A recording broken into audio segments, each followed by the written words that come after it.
We have all been there. The moment when somebody asks a seemingly innocent question or does the thing that we told them not to do what feels like 100 times, and we just lose it.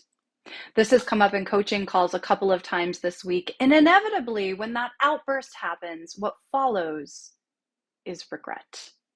I'm executive coach Amy Sanchez from Swim Against the Current. Today, I want to talk to you about how to maintain composure when under stress. Now, there's a couple of reasons why this is important. Number one, if you lose your cool when you're in a work environment, whether it be with your team, whether it be with coworkers, with your boss, you lose a little bit of credibility. People know that they're not so certain how they're going to react, how you're going to react when they're around, and so it puts people at unease. And in order to be an effective leader, building trust is extremely important. So you don't want to kind of create waves as it relates to how you react with your team. You want them to know that they can depend on you.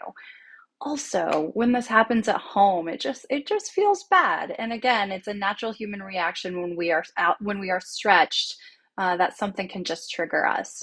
But I really want to give you some tips that are really very easy to implement that will lessen those times when you act in ways that are undesirable.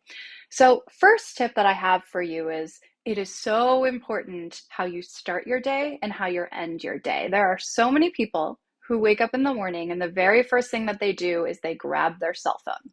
What happens then? You grab your cell phone, you open your email, you start flipping through your email, and then inevitably you start to feel anxious and behind. This is a really bad way to start your day. Instead of doing that, try this. Just spend a couple of minutes, and this doesn't have to be very long. It can be 10 seconds when you wake up in the morning, thinking about 3 things that you're grateful for. Just 3 things that make you happy. It could be health, it could be weather, it could be the people in your life, it could be that project that you just finished, it could be that you have vacation around the corner. Whatever it is, just make sure that you set your day on a positive tone by focusing on things that you're really grateful for. The other thing you could do is just wake up in the morning and focus on your breathing. Whatever it is, you're just trying to avoid starting the day in a flurry because that's going to put you in a state of stress.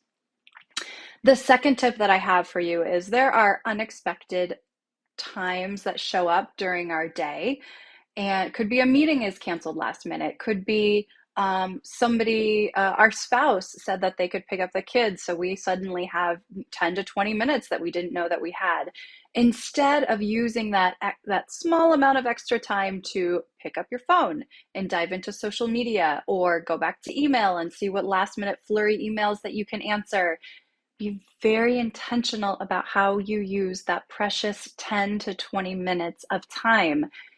Do something that you enjoy. Go outside, breathe in the fresh air. There are so many studies that show the benefits of vitamin D.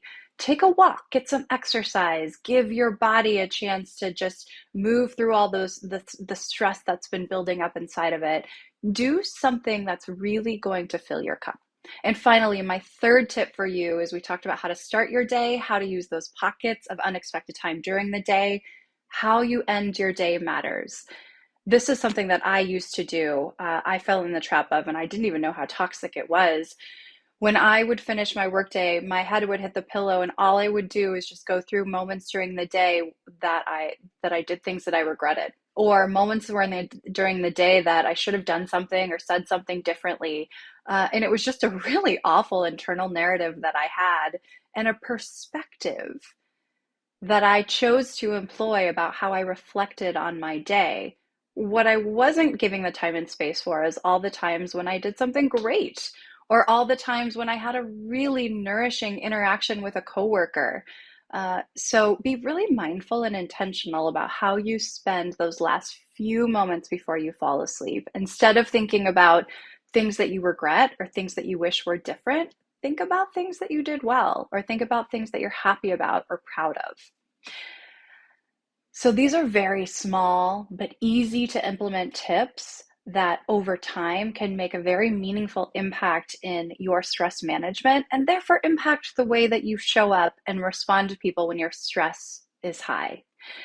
My name is Amy Sanchez. I'm an executive coach with Swim Against the Current. For more information about this or other tips that can support you and help you on your leadership journey, visit my website, swim-against.com.